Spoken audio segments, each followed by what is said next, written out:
지난해의 연말에 한국 전쟁설로 인해서 사람들의 마음이 굉장히 혼란스러운 적이 있었습니다.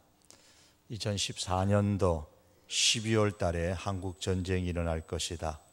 심지어 12월 14일 새벽 4시 반에 전쟁이 일어날 것이다. 그렇게 예언 아닌 예언을 했던 사람에 의해 가지고 시끄러웠던 적이 있습니다.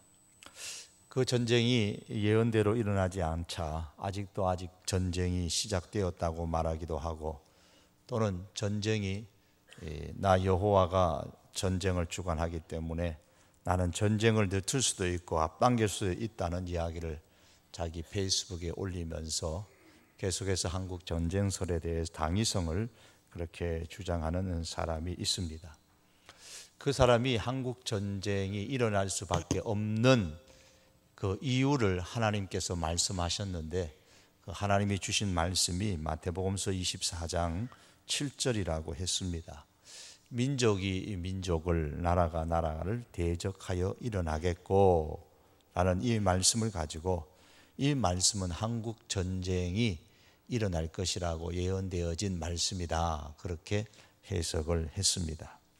하지만 이 말씀은 마지막 때에 지구촌에서 일어나게 될 전반적인 현상에 대해서 말씀하는 것이지 꼭 한국 전쟁을 집어서 하시는 말씀은 아닙니다.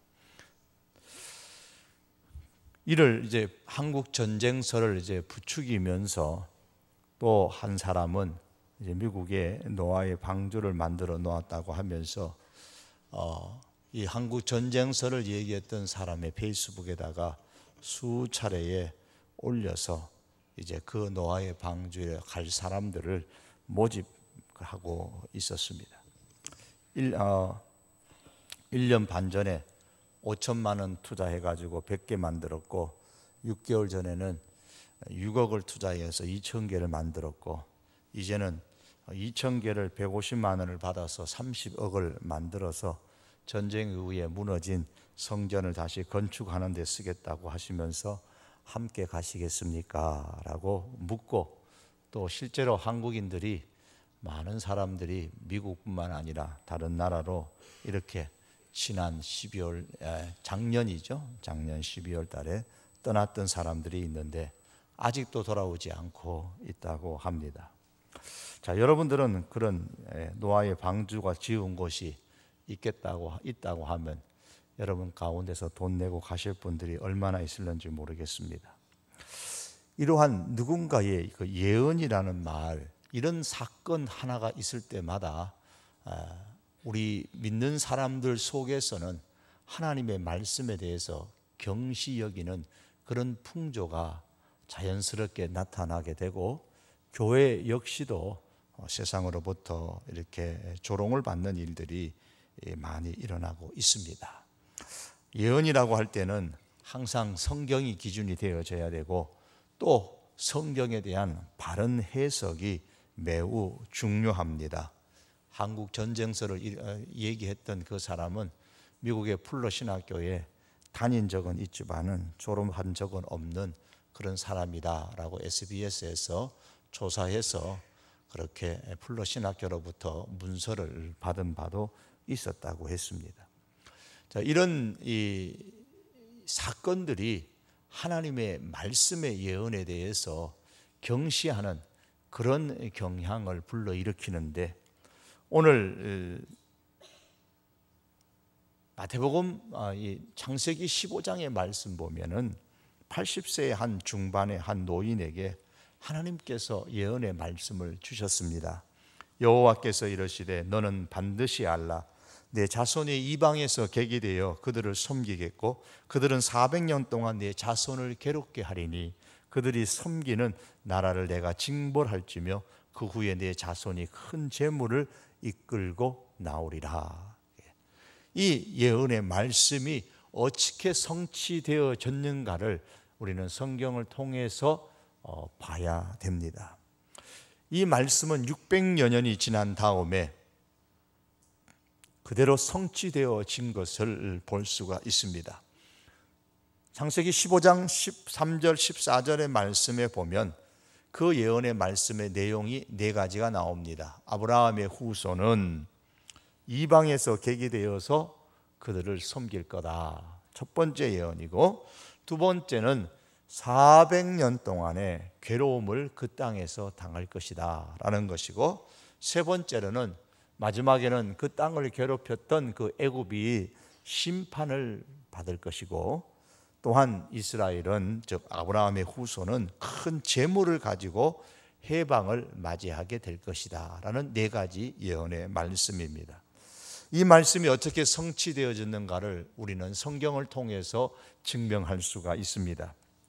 먼저 첫 번째 예언의 말씀, 이방에서 계기되어 그들을 섬길 것이다 라는 말씀대로 아브라함이 자식이 없을 때에 이 예언의 말씀을 들었는데, 그 이후에 14년이 지난 100세가 되어졌을 때에 자식을 갖게 되고 그의 후손들이 애굽으로 가게 되고 애굽에서 창성하고 번성하여져서 큰 하나의 민족을 이룰 만큼 인구가 많아졌음을 보게 됩니다.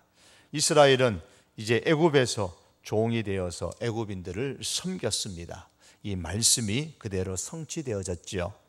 두 번째 예언의 말씀은 400년 동안 애굽에서 종노릇하며 괴로움을 겪을 것이라고 했는데, 오늘 본문의 말씀 40절 41절에 보시면은 이스라엘 자손이 애굽에 거주한 지 430년이라 430년이 끝나는 그날에, 그래서 430년 동안 이스라엘 백성들이 애굽에 거하였다라고 말씀하고 있습니다. 요셉이 처음에 애굽에 가서 총리가 되어지고, 총리가 된 이후에 그의 아버지 야곱과 형제들까지 다 애굽 땅에 와서 처음 살았을 때는 괴로움을 당하지 않았지요. 잘 살았습니다. 요셉의 후광을 입어서 잘 살았지만은, 그러나 요셉이 죽고 난 이후에부터는 이제 애굽의 종노릇하면서 400년 동안 괴로움을 겪습니다. 이스라엘 자손이 애굽에 거주한 지 430년이 되었으니까 이스라엘 백성이 애굽 땅에서 종노릇하며 괴로움을 겪은 때가 400년이 되었다라는 말씀은 그대로 말씀대로 성취되어졌습니다.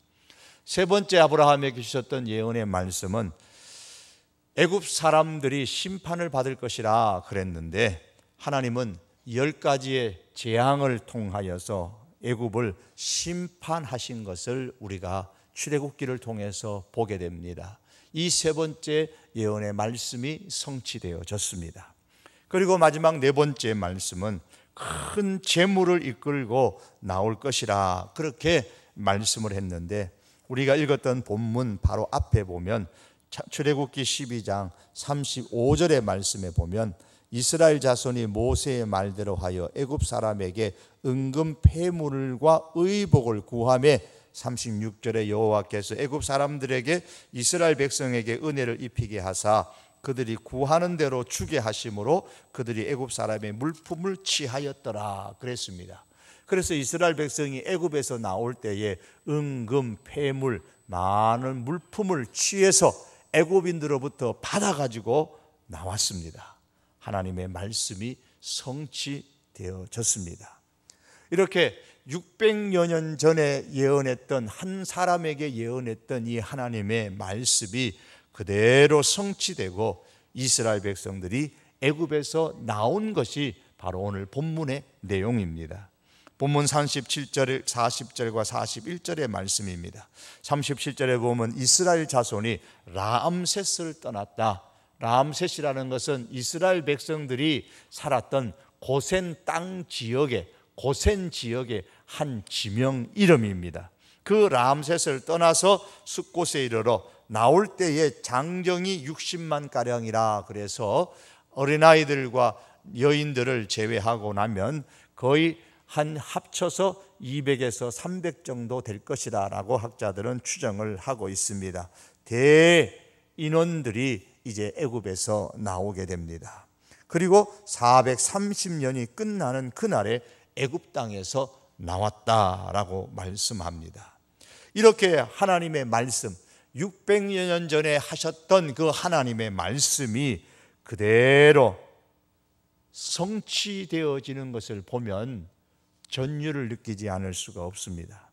하나님의 말씀은 한번 그의 입에서 나온 말씀은 오랜 세월이 흐른 뒤에 이스라엘의 삶 속에서 그대로 이루어졌습니다.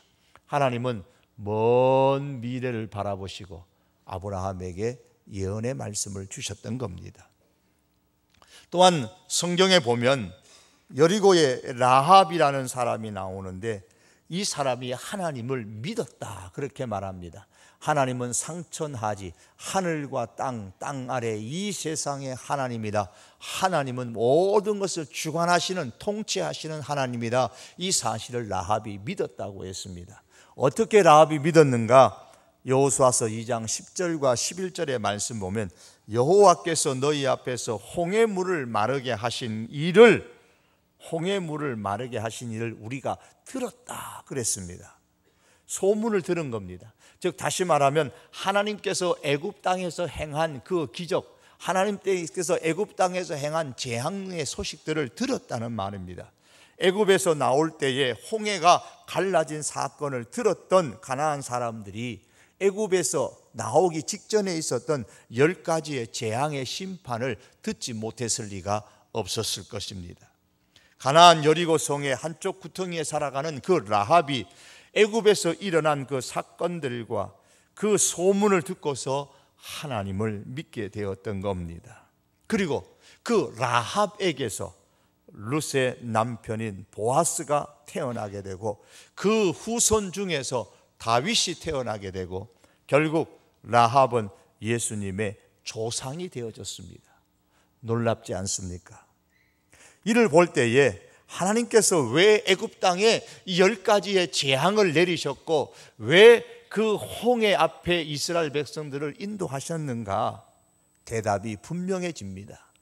한편으로는 애굽 땅에서 이스라엘 백성을 구원해 내기 위한 것이요, 또 한편으로는 하나님께서 이스라엘 백성과 지난 주일에 말씀드린 것처럼 그 후손들이 신앙을 잘 전수하도록 하기 위한 것이지만은 그 뒷배경 속에는 먼 미래를 내려다보시는 하나님의 놀라운 구원의 계획이 담겨 있는 겁니다. 하나님의 이름을 온 천하에 알려서 가나안 여인 한 여인 라합으로 하여금 하나님을 믿게 만드시고 이어서 예수 그리스도의 탄생을 준비하시는 하나님의 구원의 계획이 그 속에 담겨 있는 것을 우리는 발견하게 됩니다. 그러므로 여러분, 하나님이 이렇게 얼마나 먼 미래를 내다보시는가를 한번 생각해 보십시오.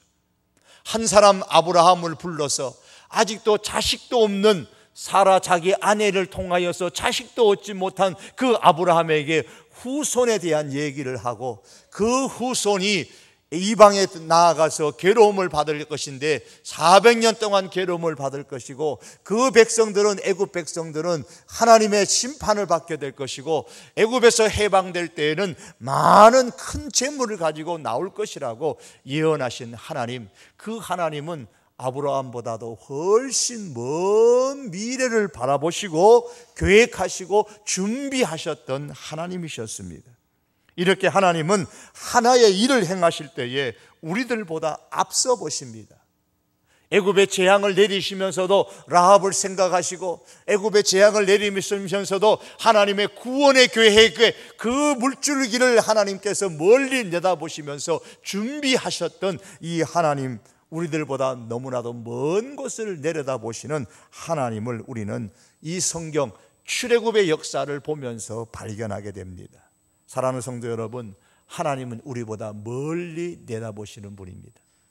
갈라디아서 4장 4절에 보니까 때가 참에 하나님이 그 아들을 보내사 여자에게서 나게 하시고 그랬습니다. 때가 찼다 그랬습니다.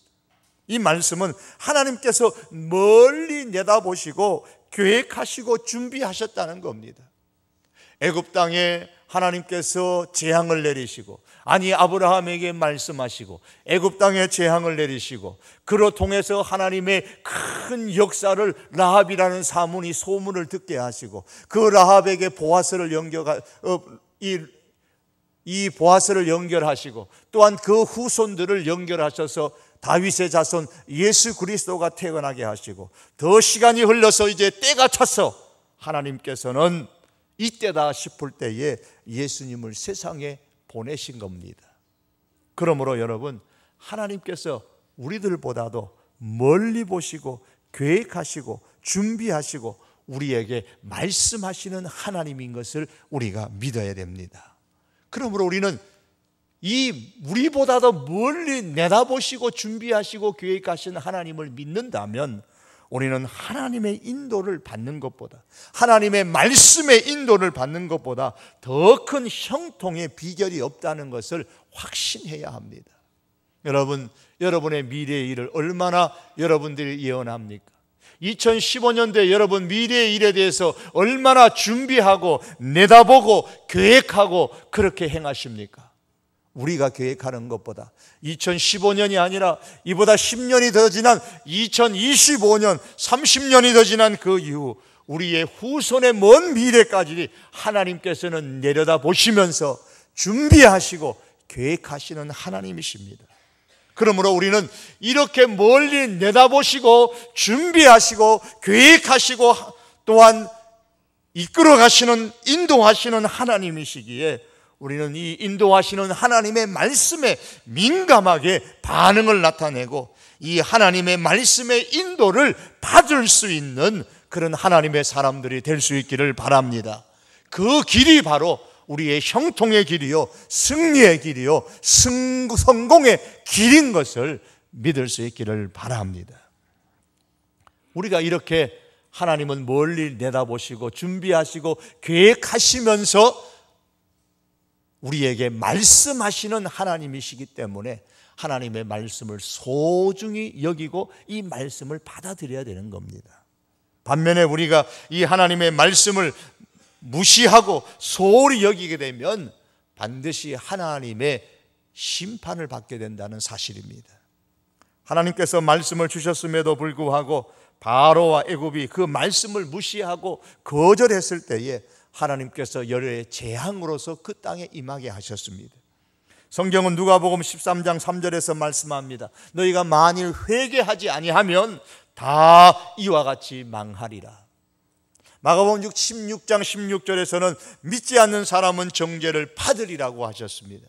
바로와 그의 백성들의 마음이 완악하여서 하나님의 말씀을 듣고도 회개치 아니했을 때에 하나님의 무서운 재앙의 심판이 그 땅에 임했음을 우리가 기억해야 됩니다.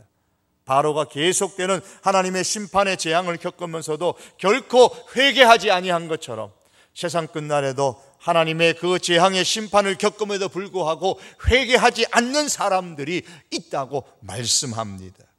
요한계시록 9장 20절과 21절의 말씀입니다. 이 재앙에 죽지 않고 남은 사람들은 그 손으로 행하는 일을 회개치 아니하고 회개하지 아니하고 하나님의 재앙의 심판을 받고서도 회개하지 아니하고 오히려 여러 귀신과 또는 보거나 듣거나 다니거나 하지 못하는 금은 동과 목석이 우상에게 절하고 귀신과 우상에게 절하고 또 살인과 복술과 음행과 도적질을 회개치 않더라라고 말씀하고 있습니다.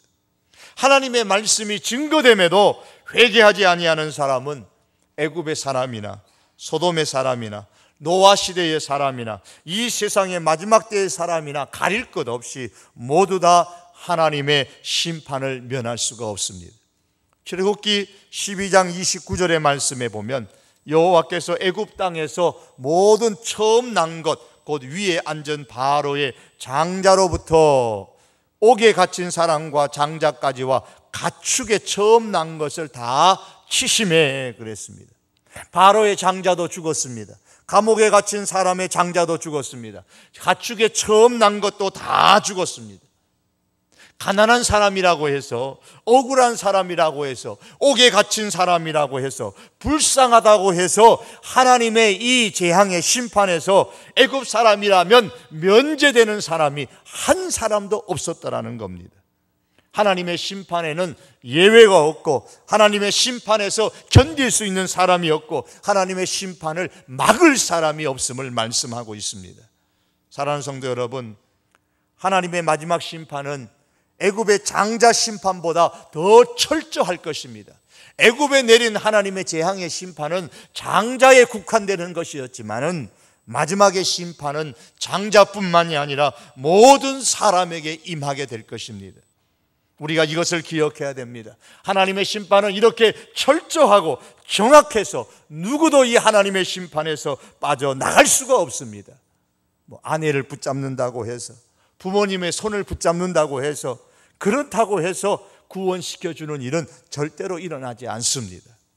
출애굽기 12장 30절 말씀에 이르시기를 그 밤에, 그 재난의 밤에 바로와 그 모든 신하와 모든 애굽 사람이 일어나고 애굽에 큰 부르짖음이 있었으니 이는 그 나라에 죽임을 당하지 아니한 집이 하나도 없음이었더라.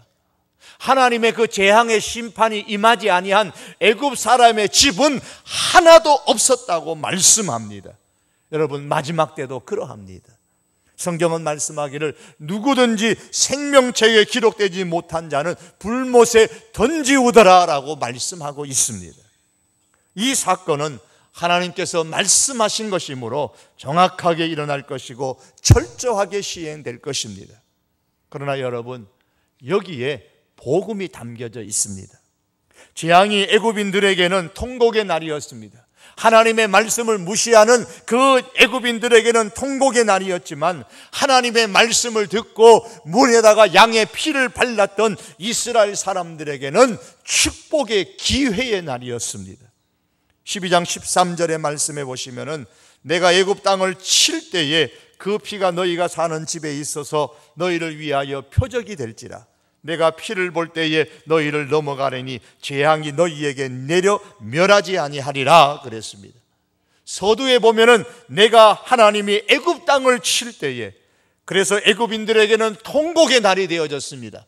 그러나 하나님의 말씀을 무시하지 아니하고 하나님의 말씀을 소중히 여기며 그 말씀대로 실천했던 이스라엘 사람들이 양의 피를 잡고 염소의 피를 잡아서 문에 발란 그 집은 다 재앙이 너희에게 내리지 아니하고 너희를 멸하지 아니하는 말씀이 이루어집니다.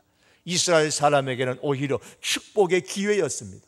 하나님의 말씀을 붙잡은 사람에게는 축복의 기회를 얻었다는 말씀입니다.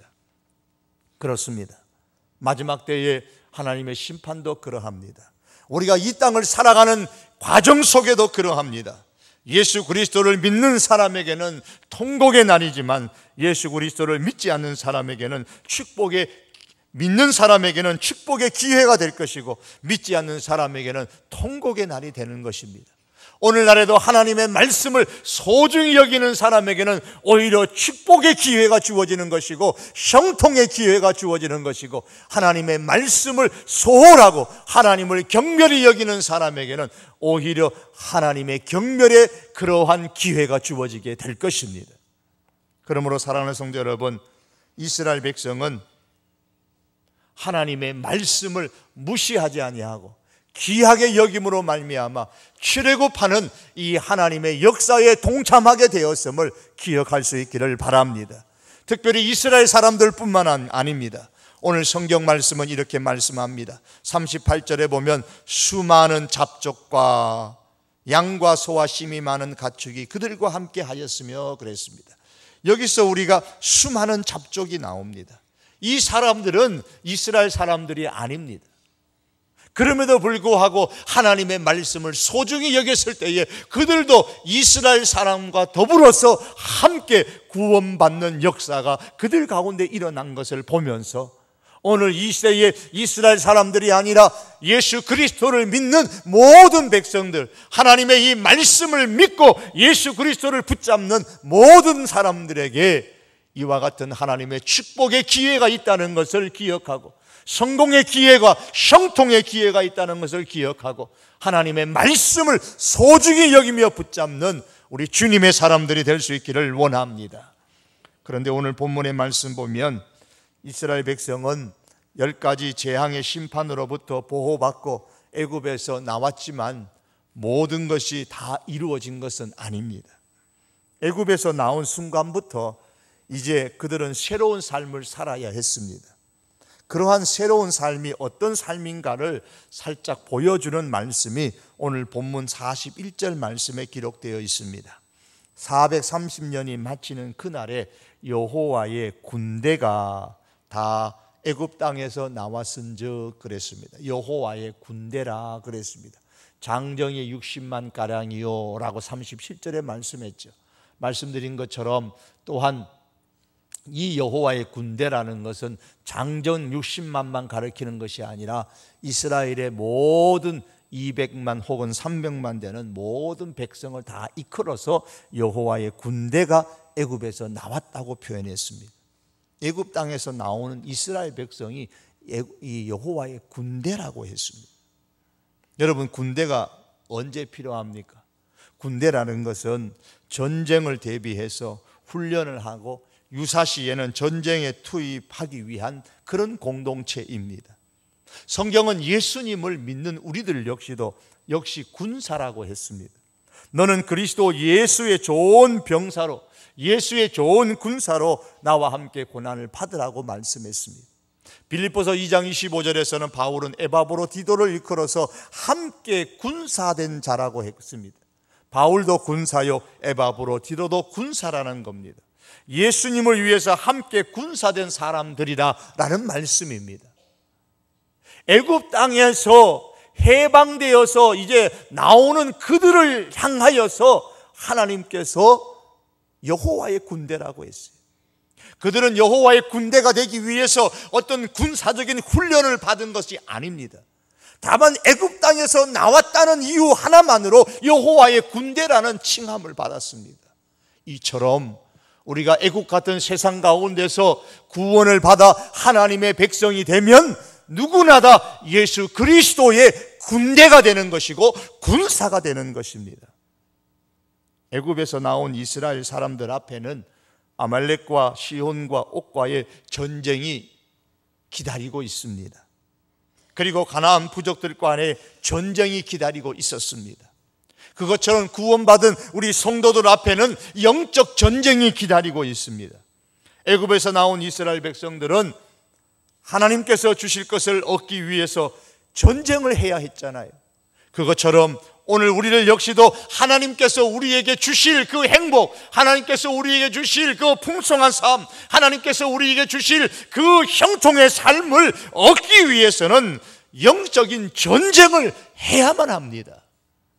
사랑하는 성도 여러분, 하나님의 능력으로 출애굽한 이스라엘이 여호와의 군대인 것처럼 구원받은 우리 성도들도 예수님의 군대인 것을 기억하시기를 바랍니다. 가장 멋있는 군인이 어떤 군인입니까? 군 시절을 돌이켜보면은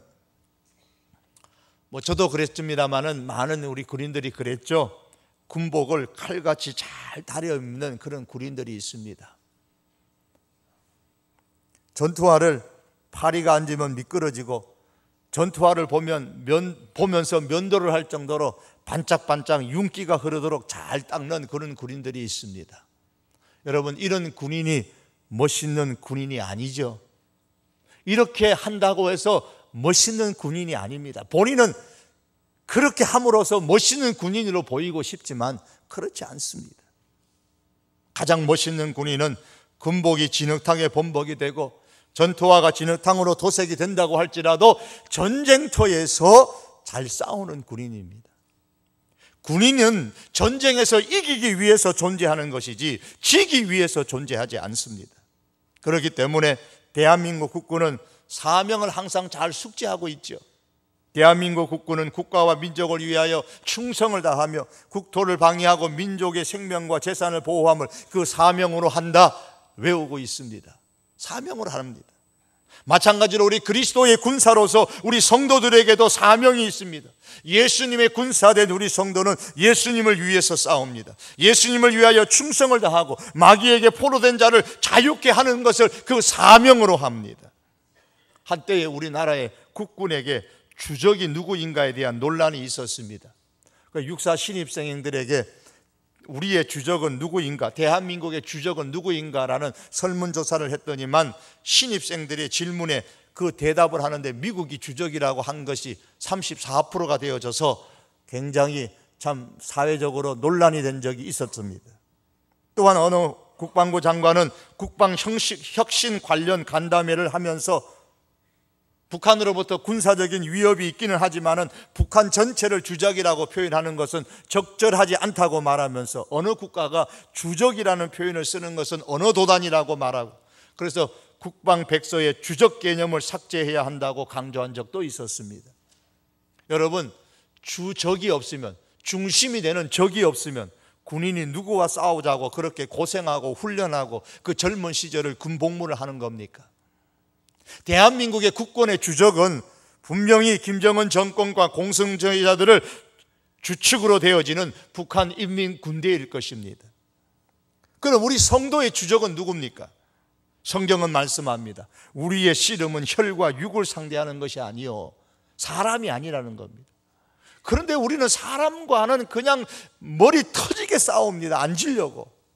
교회 안에서도 서로 앉으려고 싸웁니다. 분명히 성경은 우리의 적은 사람이 아니라 그러는데 우리는 사람과 더불어 싸우는데 그러한 주적을 삼는 경우가 얼마나 많은지 모릅니다. 성경은 오히려 이 어두움의 세상 주관자들과 하늘에 있는 악한 영들을 상대함이라 이들이 주적이라 그랬습니다. 다시 말하면 사단과 그의 수하들인 귀신들이 성도의 주적이라 그랬습니다. 그래서 성도의 싸움은, 전쟁은 영적인 전쟁이라고 하는 것입니다. 성도의 사명은 이 주적을 쫓아내기 위하여, 사단을 쫓아내기 위하여, 사람들의 영혼을 붙잡고 있는, 하나님을 믿지 못하게 만드는 이 사단을 쫓아내기 위해서 그리스도와 함께 고난까지도 함께 받으면서 끝까지 그들을 주적으로 삼고 싸우는 것입니다. 이게 사명인 겁니다. 사랑하는 성도 여러분, 구원받은 성도인 우리는 예수님의 군대인 것을 항상 기억할 수 있기를 바랍니다. 그리스도의 군사로서의 사명이 무엇이고 우리의 주적이 누구인가를 바로 직시할 수 있기를 바랍니다. 올해는 특별히 가서 제자 삼으라라는 표현을 정해서 함께 달려가는 해입니다. 우리가 영적 전쟁을 할 때는 죄를 죽이는, 나의 삶 속에서나 교회에서나 내가 가는 모든 삶 속에서 죄를 죽이는 이것도 영적인 전쟁입니다. 그러나 또 하나 중요한 영적인 전쟁은 예수 그리스도를 믿지 못하게 만드는 이 사단과의 싸움에서 우리는 복음을 가지고 나아가서 그들에게 복음을 증거하는 것이 또 하나의 영적인 전쟁인 것을 기억하시기를 바랍니다. 구원받은 성도라면 한 사람도 예외 없이 예수 그리스도의 군사로서의 영혼을 구하는 이 영적인 싸움에 이 한 해에 더욱더 특별히 적극적으로 동참할 수 있기를 주님의 이름으로 바랍니다. 이 한 해 동안 우리가 가서 제자 삼으라는 이 말씀을 듣고서 힘써 복음을 함께 증거하십시다. 이게 우리의 사명입니다. 여호와의 군대로서, 예수 그리스도의 군사로서의 사명입니다. 말씀을 맺기를 원합니다. 성도 여러분, 하나님은 멀리 보시고 우리와는 비교가 되지 않을 정도로 멀리 보시고 계획하시고 준비하시면서 말씀하시는 분이십니다. 그러므로 여러분, 우리 인생의 성공, 우리 인생의 형통의 열쇠는 이 하나님의 말씀을 존중히 여기고 소중히 여기고 붙잡고 나가는 것입니다. 왜요? 하나님은 저보다도 여러분보다도 우리의 미래를 멀리 보시고 계획하시고 준비하시기 때문입니다. 반면에 하나님의 이러한 말씀을 무시하고 거절하게 되면 종국에 가서 하나님의 심판을 받게 되는 것을 오늘 성경은 우리에게 말씀하고 있습니다. 애굽에서 나온 이스라엘 백성들이 여호와의 군대로서의 삶이 그들 앞에 기다리고 있었음을 우리는 오늘 성경에서 봅니다. 이것처럼 세상에서 구원받은 우리들 역시도 그리스도의 군사로 살아야 할 사명이 있다는 것을 기억하십시다. 우리의 주적은 사람이 아닙니다. 우리의 주적은 예수 그리스도를 믿지 못하게 만드는 죄와 사단입니다. 그리고 사단의 그런 수하들입니다. 귀신들입니다. 그러므로 그리스도의 군사로서 우리는 날마다 죄를 죽이는 그런 삶을 살 뿐만 아니라 더 나아가서 복음을 가지고 사단을 쫓아내는 이 영적 전쟁에서 승리하는 우리 모든 믿음의 식구들이 다 될 수 있기를 주님의 이름으로 축복합니다. 기도하시겠습니다.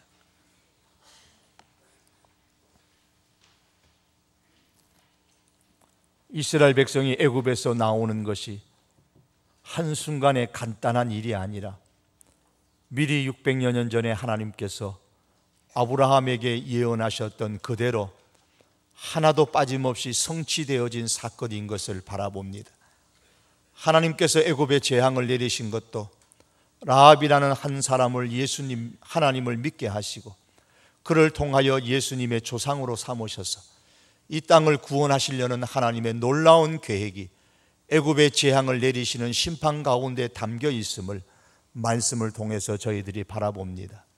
이토록 하나님은 우리보다도 멀리 내다보시고 준비하시고 계획하시고 말씀하시는 분이시기에 주여 우리가 이와 같은 하나님의 말씀을 참으로 소중히 여기고 귀하게 여기게 하여 주시며 이렇게 말씀하시는 하나님을 존중히 여기는 저희들의 인생이 되기를 원합니다.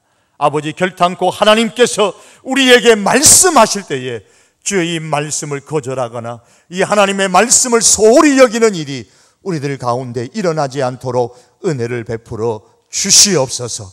구원받은 우리를 그냥 두시지 아니하시고 예수 그리스도의 군대요 군사라고 하셨사오니 하나님, 우리의 주적이 누구며 우리의 그리스도의 군사로서의 사명이 무엇인가를 우리가 알고서 이 땅에서 믿음의 생활을 해나갈 수 있는 저희들 되게 하여 주시옵소서.